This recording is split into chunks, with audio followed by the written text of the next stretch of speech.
नमस्कार, मेरा नाम है शिवम दुबे और आप सब अभी तक चेतना मंच देख रहे हैं। आपने दुनिया के ऐसे कई गांव के बारे में सुना होगा जो अपनी अनोखी परंपराओं को लेकर के सुर्खियों में बने रहते हैं। हर गांव की अपनी परंपरा रहती है और खास करके तब जब हम उस देश में रहते हो जहां कोस कोस पर पानी बदल जाए, भाषा बदल जाए, कल्चर बदल जाए। लेकिन ऐसा ही एक गांव भारत में मौजूद है जिसके बारे में आज मैं बताऊंगा तो आप चौंक जाएंगे पूरी तरीके से। आप सोचने पर विवश हो जाएंगे, मजबूर हो जाएंगे। आप सोचेंगे ऐसा भी एक गांव है, ऐसा भी एक कल्चर है। आपको बताना चाहेंगे कि ये अजीबोगरीब परंपरा के बारे में आप जब सुनेंगे तो आप दंग रह जाएंगे। सुनिए, असल इस गांव में साल के 5 दिन महिलाएं कपड़े नहीं पहनती हैं। उनके ऐसा करने के पीछे कई वजह चली आ रही है और ये सदियों पुरानी एक परंपरा है उनके यहाँ। उनका ये कहना है, एक प्रथा है। यह गांव इसी देश में है। यह गांव देश के पहाड़ी राज्यों में से एक हिमाचल प्रदेश में स्थित है। राज्य की मणिकर्णिका घाटी में स्थित इस गांव का नाम पीड़ी है। पीड़ी, जहां सदियों से एक प्रथा चली आ रही है जिसके मुताबिक साल के 5 दिन महिलाएं कपड़े नहीं पहनती हैं। इन 5 दिनों में किसी दूसरी जगह के लोगों को गांव में आने पर सख्त पाबंदी होती है। पीड़ी गांव के लोग सदियों से इस परंपरा का सख्ती से पालन करते हैं।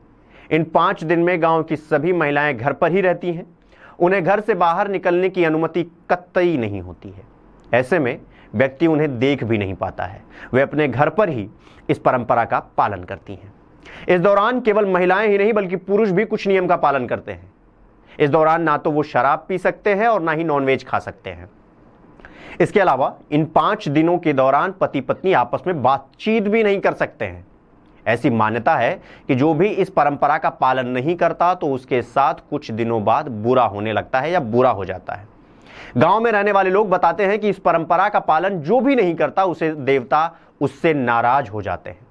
आपको बता दें कि यह परंपरा इतनी सख्त है कि पति पत्नी इस दौरान एक दूसरे को छूना तक दूर, देखना भी पसंद नहीं करते। एक दूसरे से हंस के बात भी नहीं कर सकते हैं आप। परंपरा शुरुआत के बारे में गांव के लोगों का कहना है कि सदियों पहले उनके गांव पर राक्षसों ने कब्जा कर लिया था। राक्षस गांव की सुंदर कपड़े पहनने वाली शादीशुदा महिलाओं को अपने साथ ले जाते थे। तब गांव वालों की रक्षा राक्षसों के से करने के लिए लाहुआ घोंड नाम का देवता अवतरित हुए। उन्होंने राक्षसों को परास्त कर गांव वालों को उनके अत्याचार से आज़ादी दिलाई थी। आपको बता दें कि गांव वालों की मान्यता ये भी है कि अगर महिलाएं सुंदर कपड़े पहनेंगी तो आज भी राक्षस की बुरी नज़र उन पर पड़ सकती है।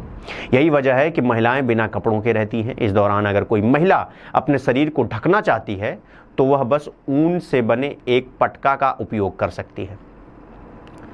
अब ये इतना अजीबोगरीब कल्चर जब आप सुनते होंगे, आप इस पूरी घटना को आप सुनेंगे, इस पूरी कहानी को आप सुनेंगे तो आप ये सोचेंगे कि इसी देश में एक कल्चर ऐसा भी है।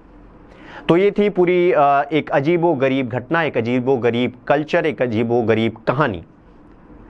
अगर आपकी और कुछ भी राय है, आप कुछ सोचते हैं, आप कुछ कहना चाहते हैं, अपने विचार रखना चाहते हैं तो आप कमेंट बॉक्स में जाकर के अपने विचार रख सकते हैं। अभी के लिए मैं आप सबसे विदा लेना चाहूँगा। आप सब अपना बहुत ख्याल रखिए, देखते रहिए चेतना मंच। धन्यवाद।